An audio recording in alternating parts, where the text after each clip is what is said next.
mga sakdaan, minunot usab ang pagitib sa mga balita. Way hunong ang mga personahe sa News and Public Affairs Department sa paghagpat sa mga balita gikan sa pagkaumol niini ngadto na sa labing uwahing kalambuan sa balita ug paghatod ini kininyo pinaagi sa Double S News Roundup! Double S News Roundup ang hiniusap paghatod sa balita karon ug makalambuan nini dinhi sa Double S News Roundup!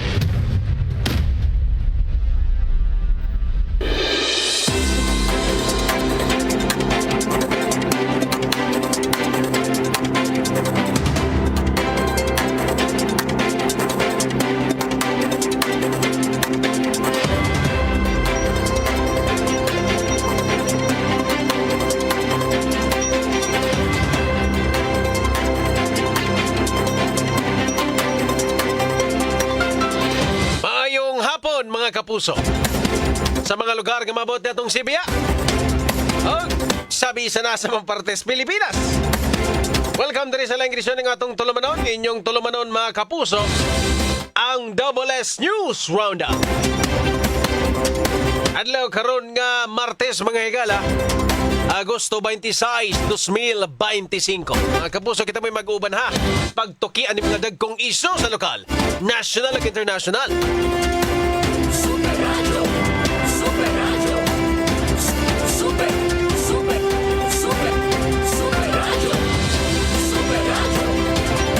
Mga kapuso, kini ang inyong ubos na lagad sa kahanginan, Super John Kim Patindol Bote. Ug para sa mga nag-unang balita karong adlaw mga kapuso, Super Radio Local News. Super Radio, Super Radio, Super Radio. patay nang napalagan ang usa ka 56 anyos nga lalaki human kini maanod sa sapa diya sa may sitio Mohon, Barangay Banilad, siyudad sa Mandawi gahapon adlaw. Kini ang gikumpirmar sa Mandawi City Disaster Risk Reduction and Management Office human sa ilahang gipahigayon nga search operation kaganinang buntag. Unang gikataho na report ni ngadto sa CDRRMO ang maong insidente pangala 6:47 kagabi humanaanod sa sapa ang maong lalaki atol sa kusog nga pagbundak sa uwan. Matudusab sa asawa sa biktima nga eksklusibong nahinabi sa GMA Super Radio DWS nga wala nag-inom or nag-inom pa ang iyahang bana sa wala pa ang insidente. Nasayran nga dili lang kini ang unang higayon nga natagak sa maong sapa ang biktima apan makakatkat raman kini og balik sa yuta. Gina siya nahog, dili lang magbaha. Nga makakatkat na siya. So karon lang gini siya nahuga kusog-kusog ang baha. Diya nakainom pagit siya. Inom. So hatong karon mga orasa. Inyong nga duog mga kapuso ang asawa sa biktima. Dugang pa sa asawa na ini nga posibleng hubog sab ang iyahang bana ni adtong mga higayuna maong nadakin-as. Sa pagkakaroon, padayon pang investigasyon sa mong insidente. Super Tanking Bote sa Double S. Sa bigas bahin mga kapuso, wala pa inihulip ni NBI Director Jaime Santiago. Human kini nga mi-resign sa iyahang pwesto sa may aging Sibana. Kinumduman nga ni sumiter og irrevocable resignation si Santiago tungod sa gihulagway niya nga orchestrated move aron daoton ang iyahang dungog. Apan giklaro ni NBI 7 Director Attorney Renan Oliva nga wa kini naka-low moral nila. Matud pa ni Oliva nga padayon lang gihapon sila sa ilahang serbisyos katauhan. Ingon man ang pagpaningkamot nila sa ilahang mga operasyon, pagpadakop ug dili sab kini makaapekto sa ilahang flow of operations. Sa pagkakaroon, wa pay ni puli sa pwesto ni Santiago og nasayran nga naresolba na ang mga internal nga issues diya sa NBI mga kapuso. Super Tanking Bote sa Double S. Super Radio. Double S News Roundup.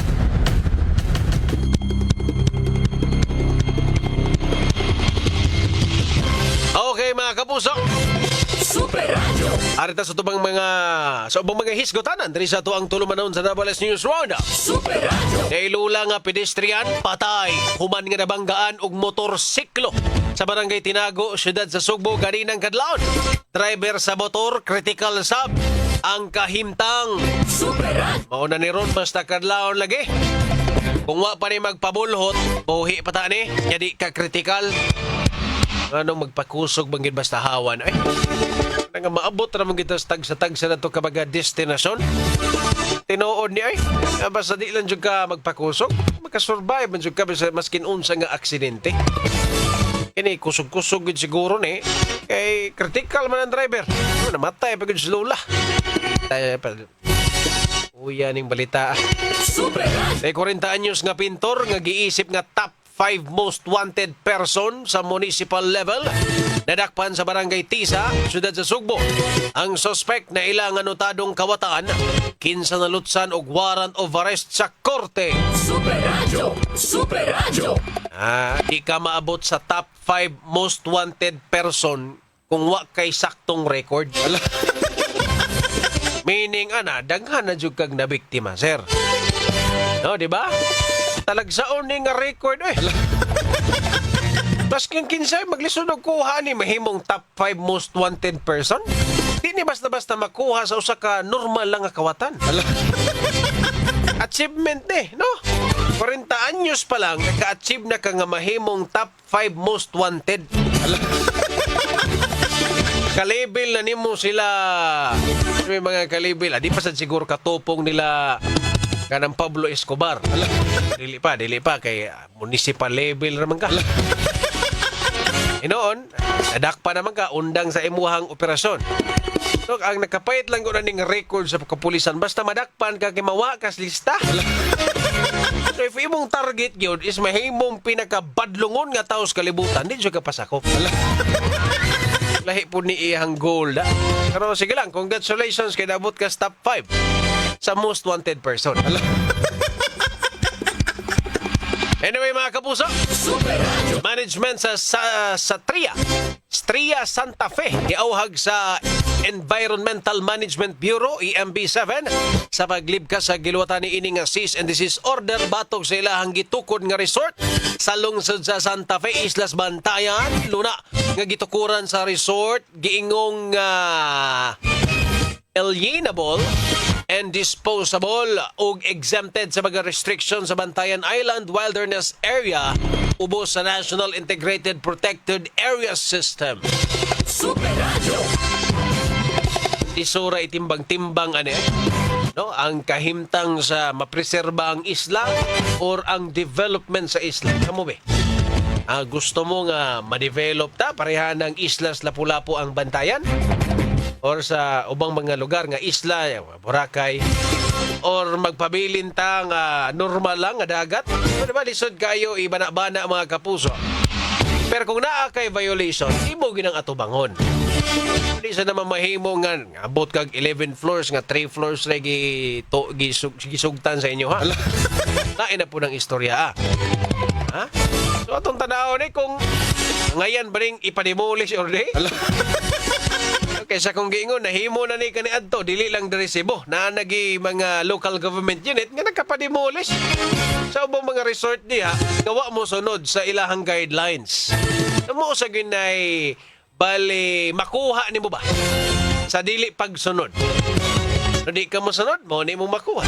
Consequences, mga higala, kung ugaling mapamatud-an yun nga, adunay kalapasan, no? Sa gibuhat, aning maong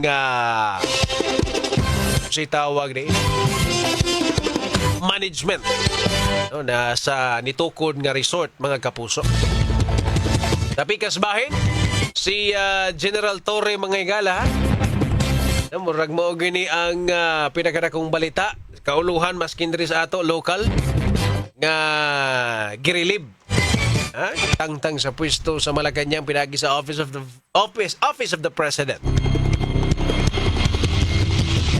Niingon si Senator Ping Lacson, mga higala, mga nakakuan lang gano'n kay naunahan ni Senator Ping Lacson ang pamahayag sa DILG. So una, nakadungog na ni mga hungihong nga naani siya gilabay nga general sa Mindanao. Which is, pag-mention ni Senator Ping, nga nilapas daw sa siyahang bali boundaries or katungod sa pagbalhin kay iya mong kunong gilabay iyang gibalhin og laing pwesto ang maong general. Unya niingon na daw ang napulko mga higala og ang DILG nga uy wa man ay labot sa imong powers. Ang anong imo man ang ilabay. Wa gyud kuno matuman, wa gyud kuno misunod bisag gibadlong na. Hinungdan nga sa pagka igo ni General Torre ni ining maong istorya mga kapuso. Karon nagpagawas og statement ang DILG nga dili sa daw na mao no nya for the may greener pasture ni ha. Kamo naman ata ni highest position engineer. No, kung ikaw pulis, wala jud kay laing pangitaon pa. Kung di mahibong chief PNP head sa tanang pulis. So ang statement nga lahi ang agianan or karakter nga adtoon or path or career path nga adtoon ni General Torre makaisa kas kilay ba nga ha? Abi man ako ang end game is ang mahimong chief PNP. Naa pa rin mas taas? If pulis ka, no? Unless if nangandoy jud ka og kanang posisyon. Hindi masad kay wa pa may eleksyon. So dili gina. So I don't know, posible sakto si Senator Ping Lacson sa iyahang pamahayag mga higala nga katong iyang gibalhin ang general sa laing lugar. I think it's sa Mindanao. Dito niya gibalhin. Kanya gibadlong na siya sa Napulco mga higala nga ayaw lagi. Yang DILG ni Sigundamano sad ayaw sad lagi na. Kunong patoo. Hinungdan sa pagka-relieve sa pwesto ni General Torre, ha? Matud pang Senator Ping, Police General Nicholas Torre III acted beyond his authority of unilaterally relieving his second-in-command, Police Lieutenant General Jose Melencio Nartates Jr. Kining iyahang gibalhin or gi-relieve, mo say ni Puli niya ka. Si Police General naman kinanumpa naman Nartates Jr. mga higala. Kagubot ba na inyong organisasyon? Kami mo'y naglibog na. Ifimos ang basahon ang statement sa DILG mga kapuso, lahi po. Pero nauna naman mong Senator Ping. No, nag-una naman si Senator Ping mga higala may labot sa imong basahon ang statement sa DILG. Interior Secretary John B. Cremulya nga walang nilabag na batas ang sinibak na si Police Chief PNP General Nicholas Torre. He is a presidential appointee who serves at the pleasure of the President. The President serves the right to see what is best for the PNP. O, diba? Naunhan mong Senator Ping. Hugay sa mag-release og statement. So, mga tao to o ganito kay nganong naamay ingana nga info ang usa ka senador. Diba? So naagi basihan nganong gibuhian ang statement niya to think former general or former PNP chief sa Senator Ping. So naagi ni connection diha sa ilahang organisasyon. Kakuha mo sakto ato mga pagduda. Nga nalapas sa iyang kapangyarihan. Anyway, mga kapuso, sa di patabo ato sunahan ato sa Nipalotso, nagatuwa. Pas-pas nga asoy sa mga balita. Double S News Roundup. Super Radio Reports. Super Radio. Mandawi City mo pahigayon og Unity Run karong Domingo. Super Norman, pasok! Super Radio. Sa pagdan game karong adlaw nga Domingo na himuon ang Unity Run sa nakbayan sa Mandawi isip kini kabahin sa kasulog na sab sa ilahang ika-56 nga Charter Day anniversary o hangtod pa sa pinaka o pipil ka adlaw sa buwan sa September limuhan ang ilahang kalihukan labot sa Charter Day karong nga Domingo pitsa 31 o himuon ang yun kanhi kakbang sa politika sa kasamtangan nga administrasyon o sila may komiter sa pagsalmot ini. Pinaguluhan kini ni Mayor Jonky Uwano ang mga city councilors kung gustuman nila pa Uwano Dizon ang mo apil nini maong Unity Run ubot sa 5.6 kilometros ang daganon nini o magkadawat sab og mga special prize ang mga nahimong top 10 sa nagkaniya nga kategory sa kalalakinan iguman sa kaumbaynan. Samtang tanan nga gisalmo tining unity run makadawat usab og finisher medal. Buon kini diha sa may reclamation area sa siyudad sa Mandawi, sakto nga moabot sa 5.6 kilometros ang tanan nga dagat. Kini Super Norman Mendoza sa GMA Super Radio DYWS dapat Super Radio. Permans, gipangandaman sa Cebu City Police Office. Super Decima, pasok! Super Radio. Nangandam na ang Cebu City Police Office CCPO sa pagsulod sa bare months di lima diin upat na lang kaadlaw ang gikan na karon sigon ni CCPO Acting Director Police Colonel Enrico Figueroa basta bare months diya sa Mugara ang insidente sa Kawa tulis sinundan nga ang theft and robbery section inman ang mga police station sa Cebu City Police Office dunay mga programa ang himo gistorya nila mga security managers sa mga financial institutions o mga malls ang mga kabalayan sa pinagdungan pinagi sa Police Community Relations Section nga kung mulakaw man sa ilang mga bay ituod kini sa isaligan nila nga taong siguraduhon na nakalakdod aron dili ulitima sa mga tulis ug gawat sarang giawhag usab niya ang publiko nga mabinantayan kuno na kung dunay mga kandahan nga mga taong mabantayan i-report tayo kini sa otoridad kapaligon sa CCTV ang inang police visibility ngun man ang pagpatrolya sa kadaiyang dapit sa takbayan para yun sa pangingalayon sa CCTV sa unit para mamonitor kung dunay mga nidayo sa syudad aron mohimo og dautan dinhi kini sa Jasmine Padilla sa GMA Super Radio DYWS dapat totoo. Super Radio. Mura manig alarm clock ning CCPO engineer no mahibaw na to hapit na December basta mag-istrinikto na sila. Super Radio. Dugang mga doktor ug mga nurse gi-hire sa Kapitolyo. Super Lloyd, pasok! Super Radio. Dugang 13 ka mga doktor o 200 ka mga nurse ang gihire karong nga bago sa Cebu Provincial Capital ug ani karong hapon gi-welcome ni Governor Pambari 4 ang maong gipang-hire ng mga medical professional aron kini ipang apod-apod sa mga district o provincial hospital lukop lalawigan sa Sugbo aron kini makatabang ngadto na sa pag-atiman sa mga pasyente nga naa sa kalungsuran. Una niini ang gobernadora ni Saad nga ipatuman gyud ang primary health care sa lalawigan sa Sugbo. Kini si Lloyd Suarez sa Jimmy Super Radio DWS dapat totoo. Super Radio. Daghang salamat Super Norman Mendoza, Super Decima Padilla, Super Lloyd Suarez sa inyuhang mga reports. Super Radio. Weather News. Mga kapuso, alang sa update sa dagan sa panahon, nasa ato ang linya si Sir Manny Janagbay sa Pagasamactan. Sir Manny, maayong hapon. Yes, po dyan kayo, may hapon sa bagsimo ang mga sapinteng paminaw. Mako na itong latest weather update para karong hapon na.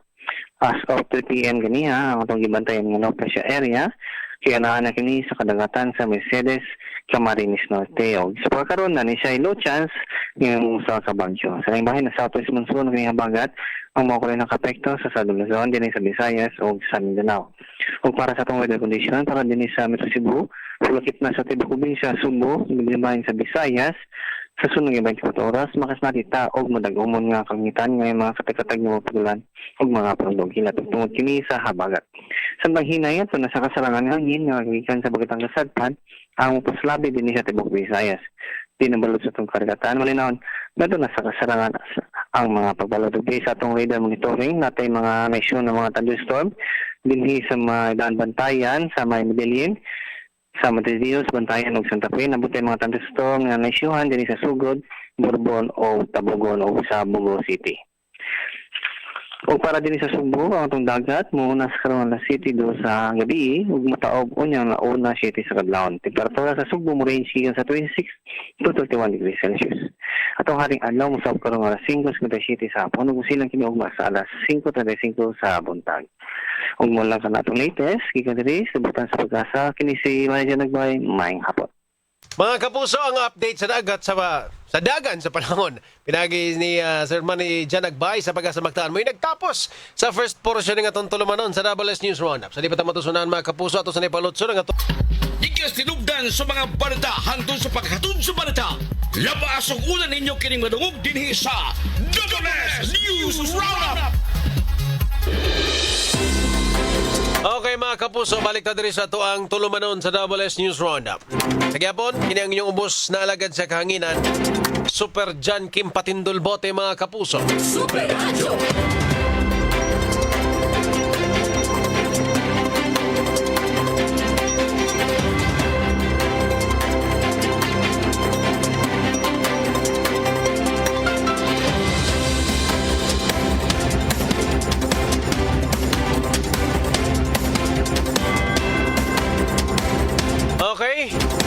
gamayng update mga higala, may tag magkahatag og update karon dayon ang Mactan Cebu International Airport para sa mga naminaw karon mga orasa.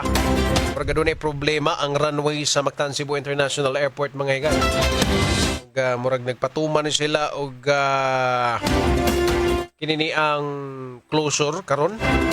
Pero wala pa official statement gikan sa Mactan Cebu International Airport para sa mga naminaw karon. Posibleng gisirado or nag-closure karon ang runway Mactan Cebu International Airport tungod sa nahaklap. Wag na ay problema sa runway or na-damage siguro ang runway mga kapuso kadang agian sa mga eroplano gani no inig tugpa or inig pasakas babaw. Dili na pwede basta-basta nga kinahanglan flat gina siya kay maka-apekto na sa performance inig lupad or inig hunat or inig naog sa mga eroplano mga kapuso. So karon waiting pa ta sa official statement sa Mactan Cebu International Airport kay posibleng adunay mga delays or baka i-divert ang mga flights no padung unta sa Cebu niya i-divert sa lain nga mga kinini ang runway mga kapuso. Pero so far wa pa statement ang Mactan Cebu International Airport. Nakakuha ng information nga naay nahaklap sa primary runway sa Mactan Cebu International Airport mga higala. So posible adunay mga delays or baka diverted nga mga flights mga higala. Anyway, dito maglangan arita sa tubag hisgutanan. May magno na kay basin na sa ato ang mga mobiyahe ba sakay og taxi karon mga sakyanan nga naminaw karon mga oras at least aware mo mga adunay gi kuan karon ang runway sa Mactan Cebu International Airport mga higala. Anyway, arita sa statement ni Presidente Ferdinand Bongbong Marcos Jr. Niya natong kang Torre mga higala kay na-relieve naman, no? Daog naman. So kung saan talagang okay, di naman gina mabalik kay gi-relieve naman gyud sa Office of the President mga higala. So sa rason, ingon naman ang DILG nga walay labot ang katong overstepping sa iyahang power, no? Dili ko na mao pero I think mas magkatuhuan to kang Senator Ping nga nasobraan sa gahuma si General Torre kay giingna naman daw to nga dili siya pwede mo balhin og general nga second in command niya ihagang gibalhin somewhere in Mindanao which is matud pa nga mao kunoy nakakos nga gi tangtang siya sa Malacañang mga kapuso. So matud pa sa presidente, I think this is yesterday kagahapon ni giingon nga nanumpa or niingon gyud ang presidente nga silutan panagutin no ang tanang sangkot sa anomalya sa gobyerno mga kapuso. Na dapat kumbatihon ang tanang mga nangabuso sa power diri sa atong katilingban. No? Very strong words no gikan sa presidente mga higala pero so far sa kadaghan nga mga nakita nato karon nga statement wala pa gyud concrete actions no. Purely investigation, suspension pa lang. No? So, I think, una, magpasalamat sa Presidente. No? President Ferdinand Bongbong Marcos Jr. kung dili sa iyang revelation sa SONA, di na ito makita nga doon na day mga flood control projects nga gikaon. Ala. No? Gisod sa tiyan, gisod sa bulsa, gisod sa bangko. Ala. Nya makita na mga siya day by day kada adlaw mo agi ang adlaw makita nimo nga naay mga buak nga mga riprap bagong tukod nagian lang medyo kusog-kusog nga ulan nang liki na dili lang diri marag tibuok Pilipinas na naaragid manggawas ragid so eventually di ko sure if unsa ni kadak ning problema sa flood control projects marag I think tibuok Pilipinas na gid siguro ni. Pwera lang atong mga tarong. Eh for sure, aning mga tawhana naagi tarong. No? Naagi tarong. Pasalamat as presidente nga iya nang gimension nga aduna day mga palpak of flood control. Kaya kung di mahibong na lang tanga nga nung gibahaan naman ta dire. So karon at least kay bao na tanga. Posible usa sa mga rason nga nung kusog ang baha, pirmi na lang magbaha. Is kini mga flood control. Kinaay mga areas nga di dapat butangan og flood control gibutangan. For the sake lang nga mabutangan. para magasto ang budget. Resulta mo, bahaan na ang mga lugar nga dili bahaonon sa una. Murag ang target ragi nila nga mapahilo na ang project kaya para after pila ka tuig, mapunduhan na po para sa repairs. Ilahan na po maayo, ilahan na po ma-repair, mataga ang budget. Uy, naliki lagi ni after 3 years, niliki na. Mao ba din ay purpose sa project? Di ba dapat ang purpose na kay mo dugay og maayo? Pero ang target nila is dili. Na makita man sa nimo, karon nang liki na. O sa may buhaton ba sa maliki? O sa may buhaton kung maguba? I-repair, ayuhon. Kung ayuhon, additional budget. Mao pa'y pagkatukod, naguba dayon. 5 ka na, giuwan lag usa ka oras. Gibahaan lag pila ka oras. Nang liki na. Na makita gini mo ang cycle ba? Nga there's nagi corruption. Makita gini mo. Muna ako makaingon sa ko ba nga puwira lang sa mga tarong. Murag halos tibok Pilipinas na gini. Muna nga hangtod karon nagpaabot kita sa concrete. No? Nga move. Imbestigaran daw sa DPWH. Inyong mga kauban, inyong imbestigaran. Murag mo isa akong kilay ng dapita. Murag mas muuyon gyapon ko sa akong suggestion. Nga mang-resign mo dapat di ang tanan. Or tangtangon ang tanang opisyal sa DPWH. Ilisan og bag-o. Katong mga wala pa'y sabit. Mga presko pa ba? Kaya kato, nabutang ka ng posisyon na bag-o pa, taas pa kaayo nga posisyon. Magduha-duha kag korap. Oh, inig-investigate ni mo. Kita ang ginatanan kay bag-o pa man ka. O siguro ni mas okay. Iba sa kung saan tanig tuyok-tuyok, magsige sila ingon og investigate. Ha? Sure mo? Kamuri mo investigate sa inyong kaugalingon? Parang ang inigawa sa investigation kay, may problema dre, boss. Mr. BBM, may problema dre. Gini mo gawa sa investigation. Unless kung naay visual or makita ginato nga natumpag na. Ano yung mga kapuso, palotson sa taniat. Ikas tinugdan sa mga balita hangtod sa paghatod sa balita. Labas ang ulan ninyo kining madungog dinhi sa Double News Roundup. Okay mga kapuso, gamayng announcement lang regarding atong gi-open up na ko kaganina nga problema sa Mactan Cebu International Airport. Nag-release nag-statement ang Mactan Cebu International Airport Authority, MCIAA. Ako lang nibasahon para ninyo nga please be informed that flight schedules at MCIA or Mactan Cebu International Airport are currently affected due to ongoing runway condition checks. Our team are conducting inspections and necessary repairs as quickly and safely as possible, and we are already using the second runway as of this time. Passenger safety remains our top priority. We are closely coordinating with airlines and terminal operator ACAC to minimize disruptions mga kapuso. So expect delays sa outbound or inbound karon baga orasa sa mga naminaw silang sakinan nga padung sa airport tungod sa baong runway check sa Mactan Cebu International Airport. Hinoon, gigamit na nila ang second runway para maminusan ang mga disruptions or delays.